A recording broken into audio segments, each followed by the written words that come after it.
Rep. Alexandria Ocasio-Cortez, exposed her economic ignorance again this week when she argued that bankers should be liable for borrowers' mistakes. During Capitol Hill testimony from Wells Fargo CEO Timothy Sloan, Ocasio-Cortez contended that if in the event of an oil spill on the Dakota Access Pipeline, which Wells Fargo helped finance, the bank should be held responsible if there was a leak from the Dakota Access Pipeline. Ocasio-Cortez asked rhetorically, why shouldn't Wells Fargo pay for the cleanup of it, since it paid for the construction of the pipeline itself? Because we don't operate the project, Sloan responded. We provide financing to the company that's operating the pipeline. This is getting embarrassing. Ocasio-Cortez's point betrays a total naivete about how financing works. Her contention is akin to claiming that a bank holding a car loan should be responsible if the owner gets into a crash. It's like saying a bank holding a home mortgage should pay to fix the pipes when they burst. The socialist congresswoman misunderstands the role of credit in the economy. Credit exists to match capital to its most highly valued use. For entrepreneurs and small businesses,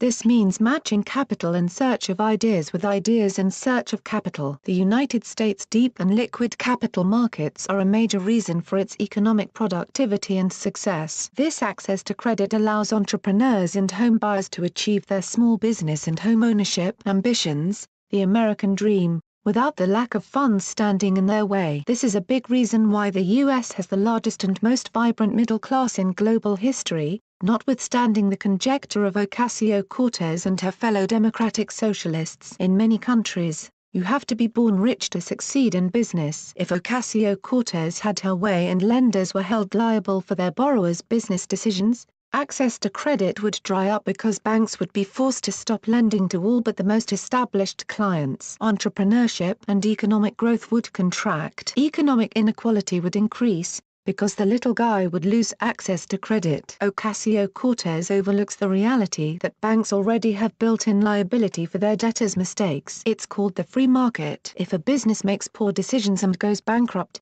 the loan will not be repaid and the bank will lose its investment. Notably, the one area where there aren't consequences to risky lending is when it's done by the government.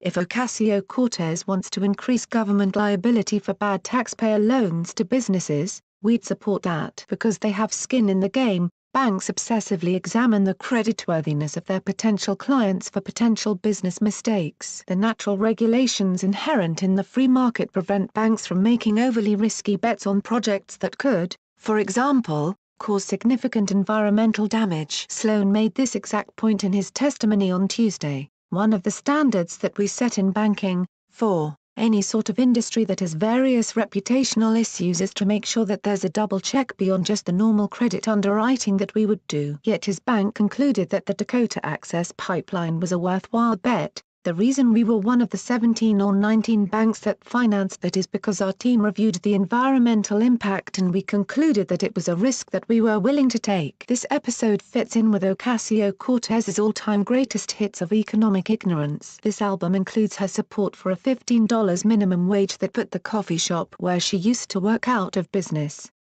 Pursuing a Green New Deal that would fundamentally transform the economy and quadruple the national debt.